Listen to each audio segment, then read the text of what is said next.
I'm going to give some talks about ego. And the reason for it is that it's a concept that many spiritual people are familiar with, because there are many spiritual teachers, there are many self-help teachers that talk about ego. In fact, as I would call it, the terminology ego really became commonly known back in the early 1990s. And the way it's being used by most spiritual and self-help teachers is different from traditional psychology. In Freudian psychology, the ego is the outer personality. But most spiritual people use the ego as an unnatural force in your subconscious mind that's trying to prevent your growth towards a higher state of consciousness.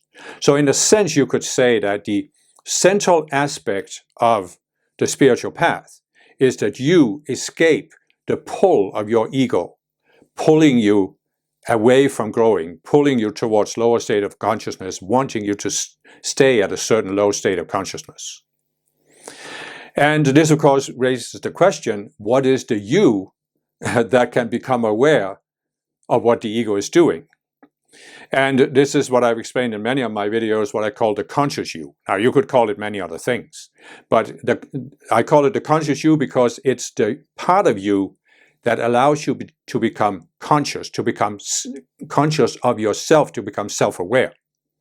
And I've given this exercise before, but what you can do is you can just simply realize here that instead of focusing all of your attention on watching this video, you can mentally step back and look at yourself from the outside that you are sitting here watching this video. And in just that simple exercise, you have activated the basic ability of the conscious you, namely to step outside of itself mentally and look at itself. For example, you might have a situation. There's a certain person always makes you upset. Whenever you talk to this person, you end up, after 5 minutes, you're upset. So you can mentally step back and say, why is this person always making me upset? Why am I reacting this way to this person? And could I possibly find another way to react? This is the essence of what the conscious you can do. This is also what the ego will prevent you from doing with all of the power it has over you. It will do everything it can to prevent the conscious you from becoming self-aware.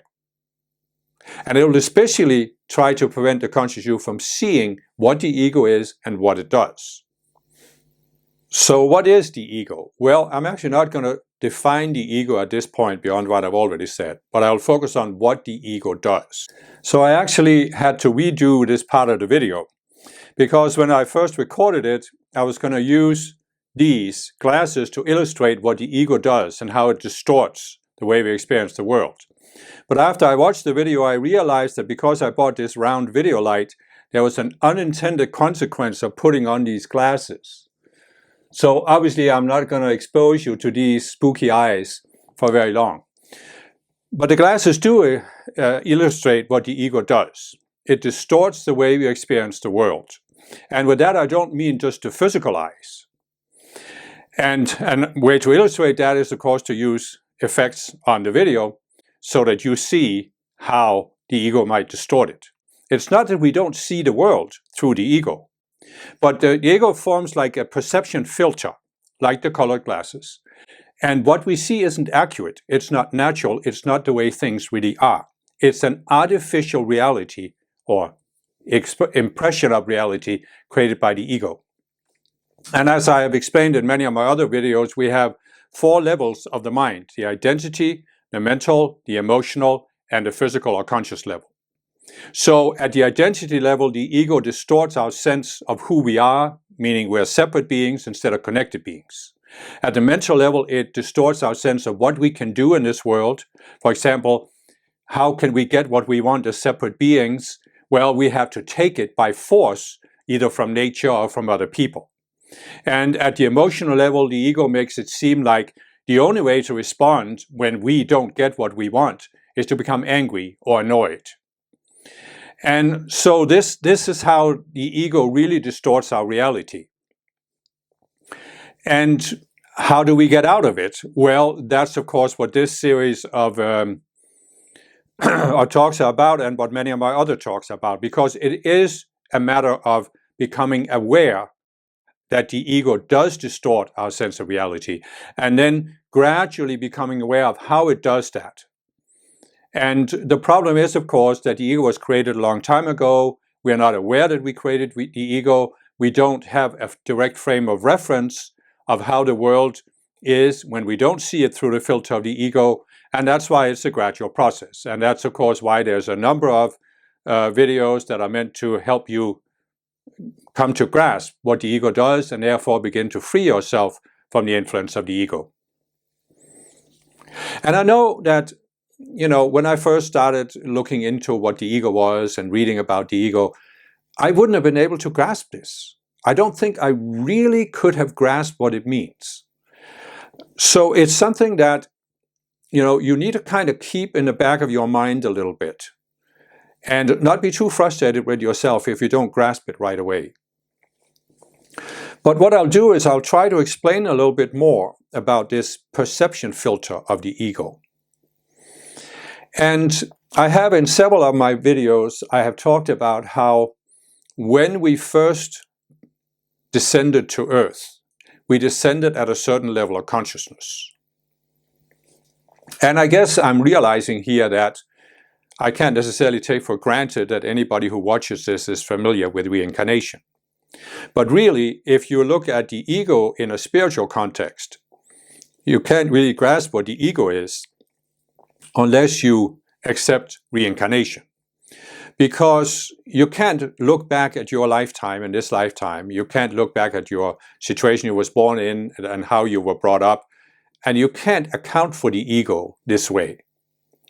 Because the ego's effect on your perception is much more subtle. And it's, as I've explained, it's something that was started many years ago. So, as I said, many years ago, many lifetimes ago, you descended to Earth for the first time. And you descended at what I call the 48th level of consciousness out of 144. I have a breakthrough video where I talk about the 144 levels of consciousness. If you're not familiar with the terminology, it's worth watching that. So, at the 48th level, we have a sense that we are connected to something outside our own minds, which is essentially our higher selves, which exist in the spiritual realm. We also have spiritual teachers, the ascended masters in the spiritual realm. So we have a sense we are connected to something outside our own minds. In other words, our minds are not a closed, self-sufficient system. We don't believe at the 48th level that we can understand and explain and define how the world works in our own minds. We realize that our minds are not capable of doing this because in order to really understand how the world works, we need to connect to something beyond our own minds. Now, at the 48th level, we have two options. We can seek to expand our sense of connection with our higher selves, and thereby we become more and more aware that we can receive insights, knowledge, understanding from a source that's higher than our own minds, which is what I, in several videos have explained, is basically what we can call the one mind. And the importance of this concept is that when you step back from everything we see on Earth, all the diversity, all the conflict, all the different forms, we see that all of these forms came out of the one mind. I've explained it before in some videos that the Creator, when it decided to create our world of form, it first created this one mind that can connect everything. So in other words, before there was any differentiation into form, there was the one mind. And the one mind then became the basis for creating all the diversified forms. And that's why behind every form, you can see the one mind. The conscious you can come to see the one mind, can connect to the one mind. And this is what you do as you are walking up from the 48th level. You are expanding the conscious you's connection to the one mind until you eventually can see the one mind behind all the diverse phenomena and forms. So this is the one choice, expand our connection. Then the other choice is we can go below the 48th level of consciousness, which means we now lose our sense of connection to anything outside our own minds. We go into the illusion, and it is an illusion because everything is created out of the one mind, but we go into the illusion that we're separate beings. And out of this separateness springs what people normally call the ego. Now, the ego is more than this, but in order to avoid too much confusion, I'm just going to focus on this separate ego, this dualistic ego. And so, when we go below the 48th level of consciousness, it's like we switch. We switch into a different state of consciousness, a fundamentally different state of consciousness. But we are, of course, not aware of this. Well, we are sort of aware of it because we have a sense that we've lost something, but we don't really know what we've lost. And the reason for this is that we are not understanding what happened. We're just experiencing. So it's like one moment we are looking at the world without the filter of separation. The next moment we are experiencing the world is colored. The white wall is now purple. And so it's really not a matter of understanding when this happens to us. We experience. We literally, it's like we're standing in front of a veil and we step through the veil and now everything looks different. And this is what can be tricky to understand, but the essence of being free of your ego is to come to understand this and what that means. So I'll talk a little bit more about it. And I will, of course, talk more about it in coming discourses as well, how the ego has created all of these illusions. We might say that what the ego really is a veil of illusion. The Buddha 2,500 years ago called it Maya. Jesus actually called it the consciousness of death, as in, let the dead bury their dead. Some people are, when we step below the 40th level of consciousness, we step into a state of consciousness that literally is spiritual death, because what is the essence of spirituality? It's connectedness, it's oneness. So when you go into separation, you're literally dying to oneness. You can't be separate and connected at the same time. It's two mutually exclusive states of consciousness. Now, of course, perhaps I make this sound a little more dramatic than it is, because it's not like it was one momentous decision that brought us, because, as I said, there are levels of consciousness. So you start at the 48th level, you go into separation, go down to the 47th level. And you have lost your sense of connection there, but you are not as deep into separation as you can be if you go down to the 46th level and continue to go down. And you can continue to go down onto the very lowest level of consciousness that's possible on Earth. And that's when you are as deep into separation as you can become on planet Earth. And that's what you see in some of these people you see from history that you would consider evil, that have killed millions of people, that have no empathy, narcissists, psychopaths, sociopaths. And these are people who have stepped as deep into separation as you can on Earth. But of course, most people have not gone that deeply into separation. So for most people, it'll be easier to turn back. But in order to turn back, you have to understand this basic dynamic. And so here's the basic dynamic of the ego. You start out seeing yourself as a connected being. You go below that 48th level of consciousness. You sense you've lost something. And in order to deal with that sense of loss, you're creating this, what we can call the ego, what is commonly called the ego. And it's really made up of not just one thing, it's made up of several of what I have called subconscious selves. But the important thing is that the goal of this ego, the goal of these subconscious selves, is to compensate for your sense of loss, your sense of connectedness to something outside your own mind. And what the ego tries to do is tries to create this illusion that you haven't actually lost anything. that you're okay, that you don't need to fundamentally change your outlook on life, because you can go through a process of becoming saved, as the Christians would say it, enlightened, awakened, without reconnecting to your higher self. That's the essence of the ego. So you could say, if you take this traditional Christian model, we are sinners. And because we are sinners, we can become lost. And we need to be saved. This is ego. This entire, and I know this will insult some people, that's fine. The entire model, the entire concept of salvation preached by the Christian religion springs from ego. It's completely in opposition to what Jesus actually taught 2,000 years ago, which I'm not going to go into too much here. But I just want to use it as an example. So you see what I'm trying to say here. The conscious you goes below the 48th level, goes into this illusion of separation. You are a separate being. It feels a sense of loss, and it might become open to some kind of religion, and you see them going back throughout history, that you need to overcome a certain condition. You need to be saved, you need to overcome Maya, you need to become enlightened. There are any number of ways to explain this, right? So the conscious you might, because it has some remembrance that there was something it lost, it might become susceptible to these. But the ego will try to use this to create what I have in some of my breakthrough videos called the outer path. The outer path to salvation. And this is essentially what Christianity offers you.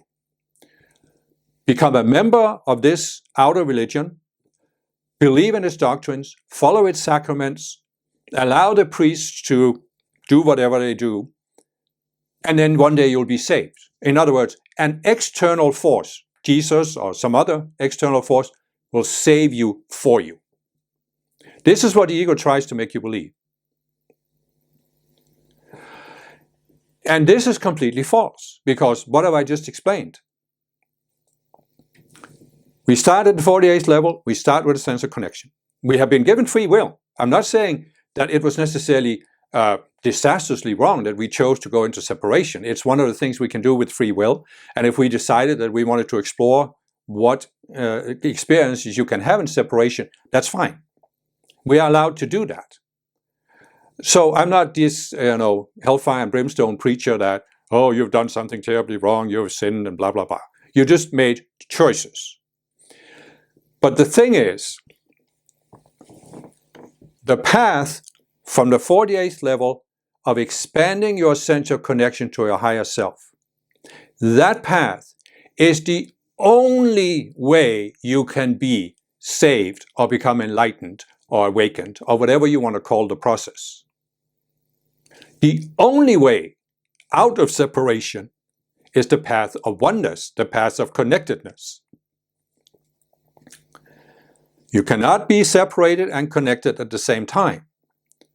So the path that is designed on earth is that we start at that 48th level and we can gradually walk up one step at a time until we reach the 144th level of consciousness, and then we can graduate from schoolroom earth, ascend to the spiritual realm and become an ascended master.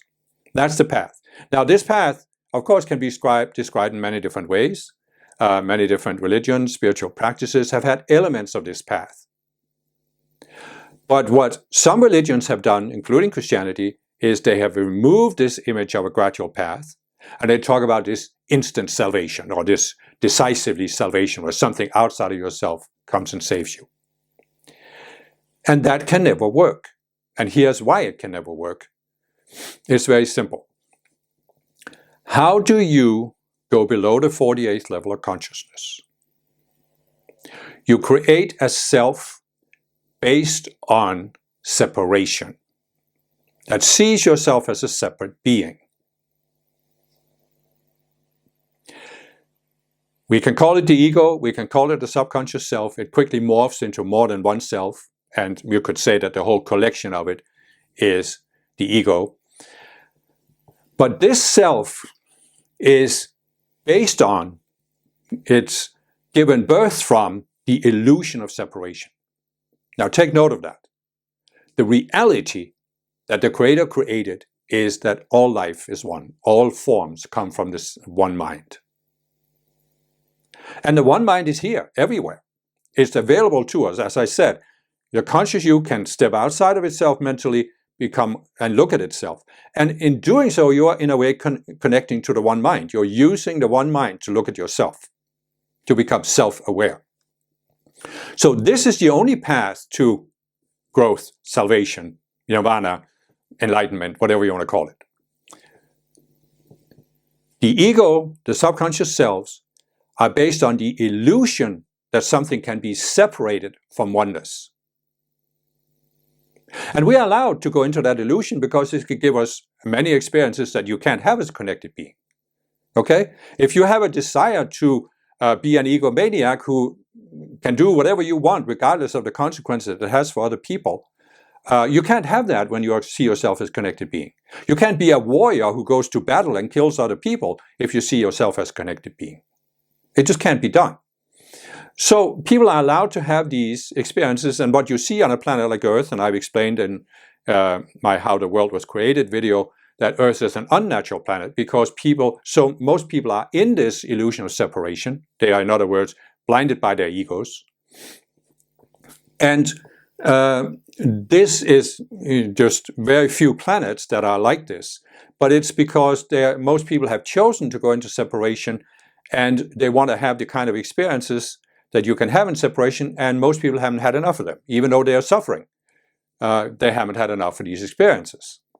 So what I'm saying here is this.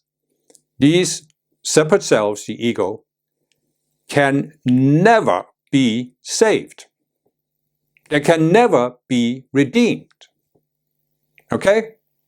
There is no way, and this is what even many spiritual people haven't grasped. There's no way to engage in a process that makes your ego able to enter the higher realm, the spiritual realm. Ego can never become immortalized, can never become a permanent being. So what is the only way to salvation? It is that the conscious you becomes self-aware and realizes, I am not the ego. I am more than the ego. And therefore, instead of trying to perfect the ego, I need to let it die.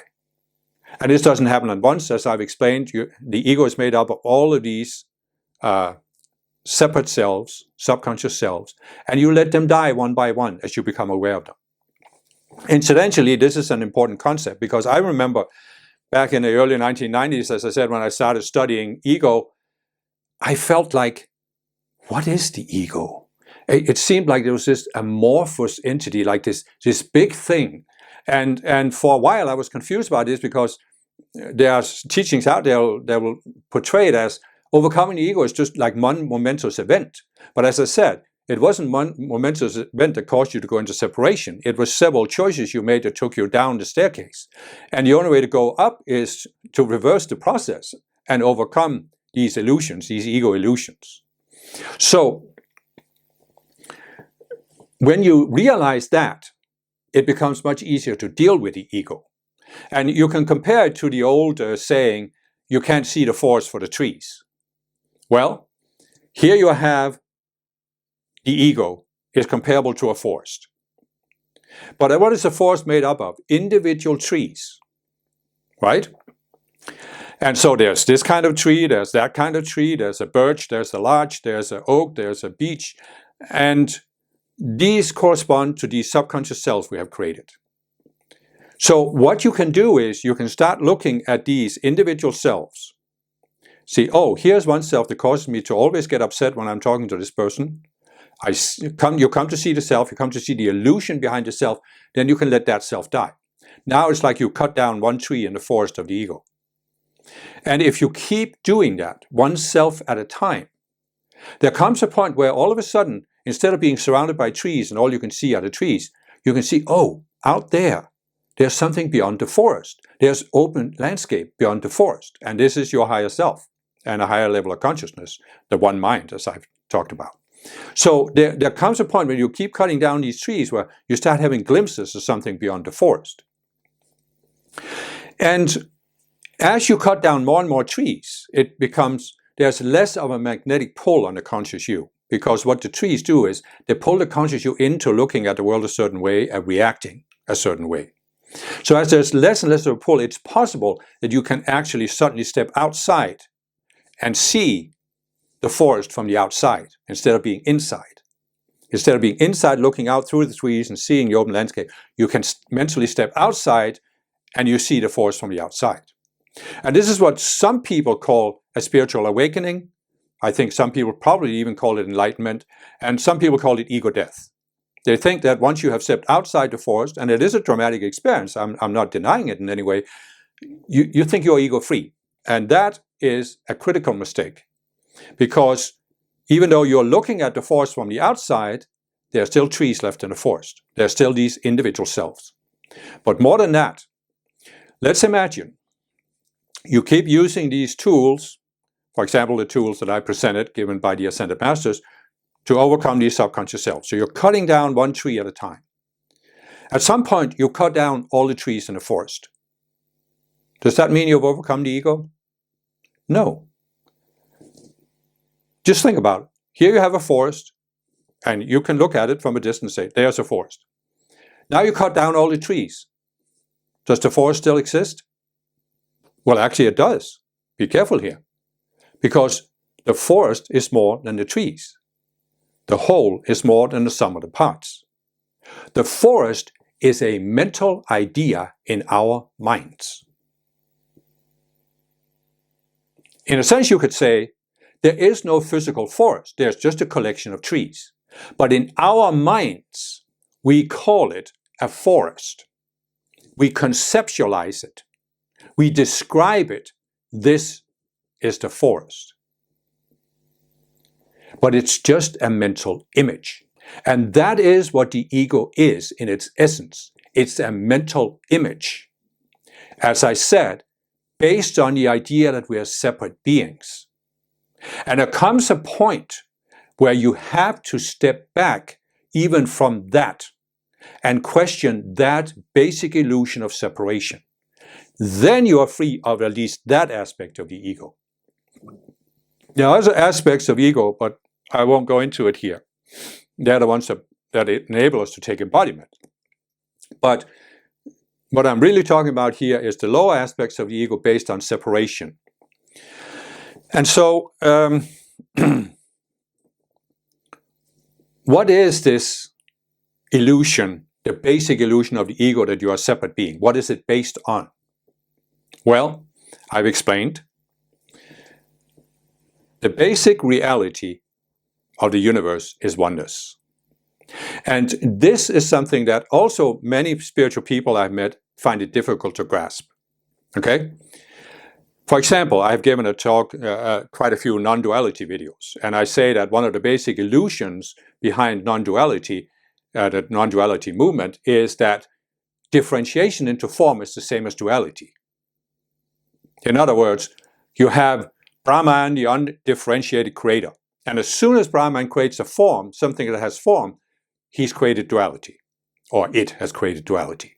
But that's not the case, because from the perspective of the creator, every form is created out of the one mind.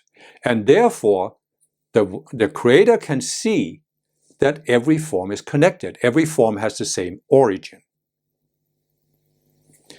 So, differentiation into form is not creating a duality. It's not the same as separation. You can look at various forms and you can see that beyond the forms is the one mind, and it connects the forms.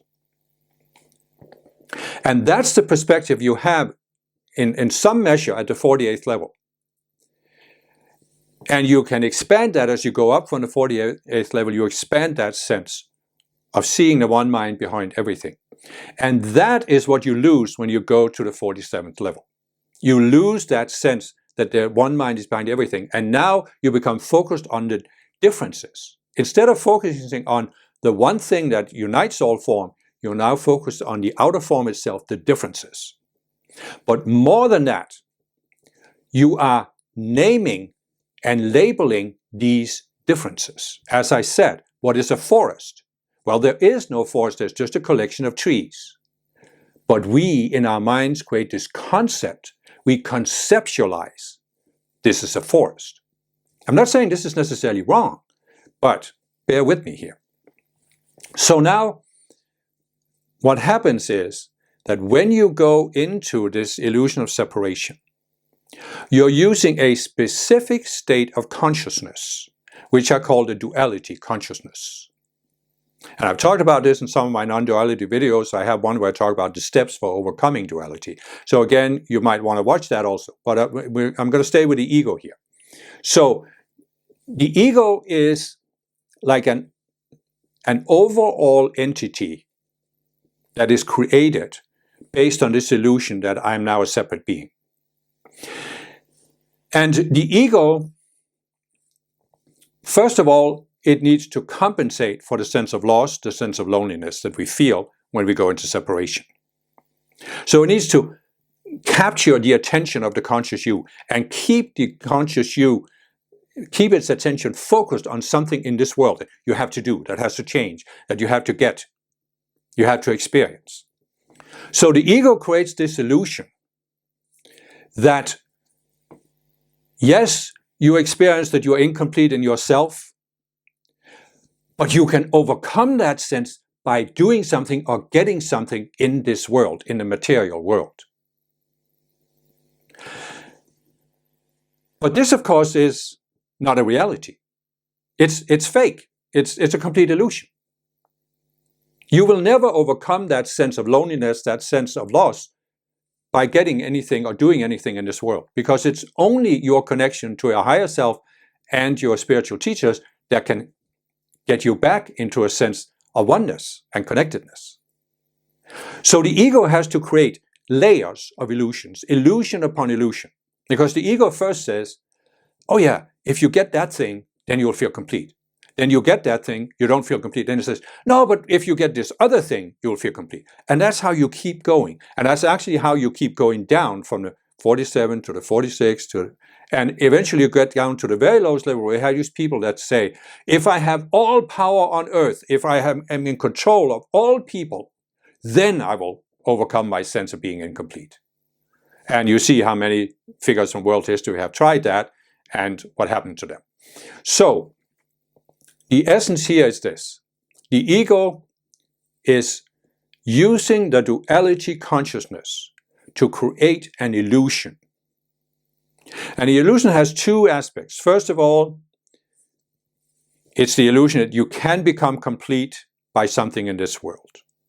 Second of all, it's the illusion that you can actually be saved from this world by doing something in this world. And why is this? Because the ego is created out of separation. The conscious you started out with a sense of connectedness, and it lost it. But the conscious you can regain the sense of connectedness. However, the ego started out with separation. It never has had any experience of connectedness. It can't really even conceptualize connectedness. So the ego can never be raised up to become a connected being. It can never become immortal, never become saved, it can never enter the spiritual realm. Therefore, it can never see the real solution to the conscious you's dilemma. The conscious you feels incomplete. The only thing that can complete the conscious you is connectedness, but the ego can't see this, so it's trying to create the impression that something in this world will fill your need for wholeness, will make you whole. If only you have this, if only you do that, if only you have enough money, you will feel whole. Look at the billionaires. Do they feel whole? Not in my observation.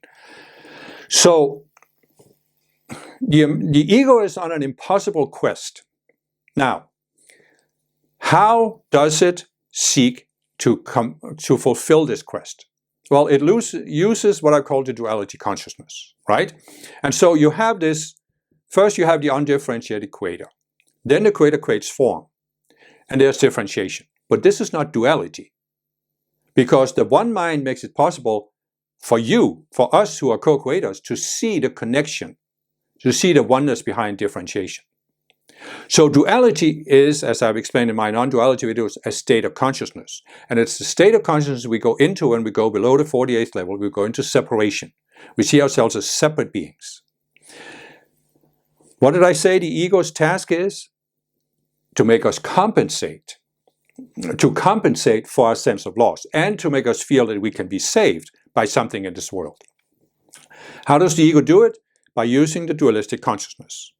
And I'll talk more about that in the coming videos. But here's the essence of it, just to have in the back of your mind as you watch further. The duality consciousness always has two opposites. There cannot be less than two. There could be more than two, but there cannot be less than two opposites. Duality is the split into two. This is not differentiation into a multiplicity of forms. It's a split into not two forms that have reality, but two ways of looking at life. It's like the forest. There are trees. There is a collection of trees. But now the mind conceptualizes this and says, this is a forest. Likewise, the mind, the ego mind, conceptualizes that the world is made of two opposites. And the basic opposite that most of us have probably heard about is God and the devil, good and evil, right and wrong. These are dualistic concepts. And I know it's difficult in the beginning to grasp this. But the fact is that the ego is creating both. It is not so that what the ego says is a lie, and what the ego says is a truth. Both of them are a lie. Both of them are illusions. And you can see this by the fact that they are opposite to each other. They can only exist in relation to each other, which means they are relative to each other, and they are relative to this world, and they are relative to the illusion of separation. Because you have a separation there, good and bad, two opposites, incompatible.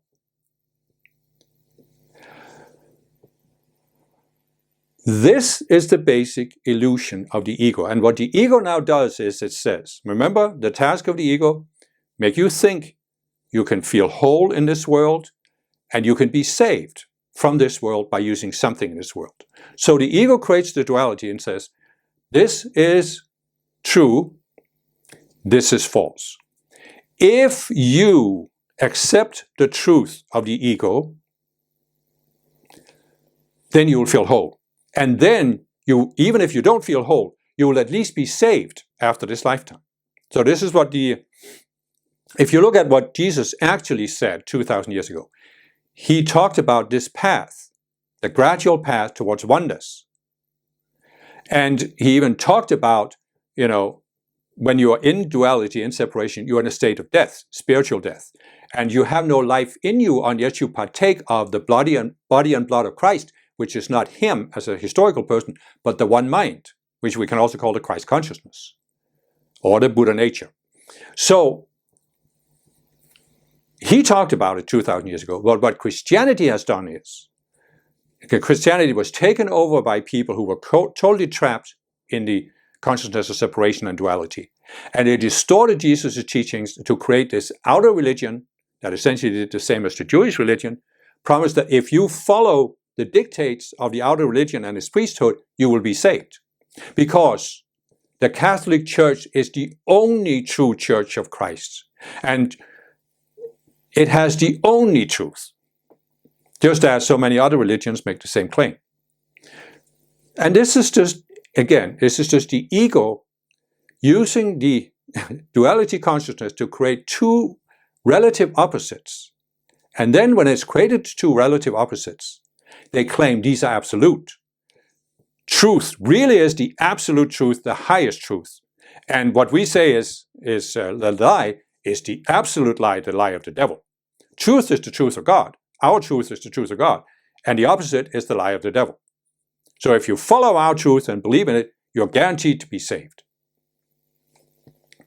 They also, in a sense, make the promise that you can come to feel whole. But again, look at most Christians. Do they feel whole? Not in my observation. So, but the reason why they can handle not feeling whole is that they believe they'll be saved after this lifetime, which of course is a complete illusion, because they will be good Christians according to their definition all of their lives, but they'll still have ego, they'll still be in the consciousness of separation, so they're not going to be able to enter the kingdom of God or the spiritual realm. It simply can't be done. Okay, so this is probably a big enough mouthful for the first installment. So I'll do some other videos to talk more about these ego illusions, but I've at least given you some framework to grasp how the ego creates these illusions. Because as I said, it first creates this basic illusion that you are a separate being. And then it uses the duality consciousness. And as you see with the duality consciousness, you know, they always claim that there's an absolute truth, but it has an opposite. So there will always be a tension between the two. And this is actually what the German philosopher Hegel described as a dialectic. He said there's a thesis which has an antithesis. And the struggle or the tension between the two will create a synthesis. That synthesis becomes the next thesis, which also has an antithesis. And the struggle between the two will create a new synthesis, and so on. And this is the duality consciousness. You know, once you go into this basic illusion of separation and you accept that there are these two opposite polarities, it leads to wheels within wheels, illusions upon illusions. And this is what creates this veil of Maya, this veil of illusion, the death consciousness. And it's almost endless. I mean, nothing is really endless in this world, but for all practical purposes, it's almost endless.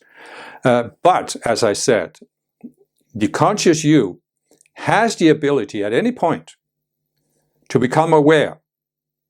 I can step outside of my normal state of mind. I can look at one reactionary pattern. Why am I reacting this way? Why do I think this is the only way I can react? Is there another way to react? What is the belief I have that makes me think I have to react this way? And then when you come to see this, you can let one of these subconscious selves die, cutting down one tree in the forest. And then you have taken a step up. And if you keep doing that, you will come to a point where the trees have been cleared, the clouds part, and you experience connectedness. It's not a matter of theorizing. See, this is what the ego does. It creates concepts, mental images for everything. So we can say that when you're above the 48th level of consciousness, you have some experience of connectedness, and this gives you a frame of reference. And you can then apply this to one of these subconscious selves, or you can apply it to illusions in the world. And you can use that frame of reference to question the illusion of the subconscious self, come to see it, let the self die, and you step up. And as you keep doing this, you get more and more of a sense of connection. Which means what? Which means you actually start experiencing the reality that there's oneness behind differentiation. There's oneness behind all the forms. And that you are one with your higher self. And eventually you come to see you're also one with all other people, because oneness is the underlying reality. See, the ego is separated from oneness. It's outside of oneness. Which means the ego can't actually experience oneness, but it can create a concept of oneness. And this is essentially what the ego does. I'll talk more about this, but essentially what the ego does is it creates concepts that you are experiencing the world through. The experience of separation is not a real experience. It's a conceptual experience. And we can take off that filter, not all at once as some people claim. It just doesn't happen that way. We can take it off step by cutting down one tree at a time. And that is, of course, what this talk and what all the following talks and what essentially all of my videos, all of my books, all of my websites are about, helping you step out of that. Now, this talk I have given here is based on this book. And it has a lot more teachings. It goes more in depth with how this was created. So this is based on the first couple of chapters. And if you want the deeper understanding, the more detailed understanding, I encourage you to read this book, Freedom from Ego Illusions. So that's all for now, and I'll return with the next installment about how the ego uses the duality consciousness to create this artificial image of the world.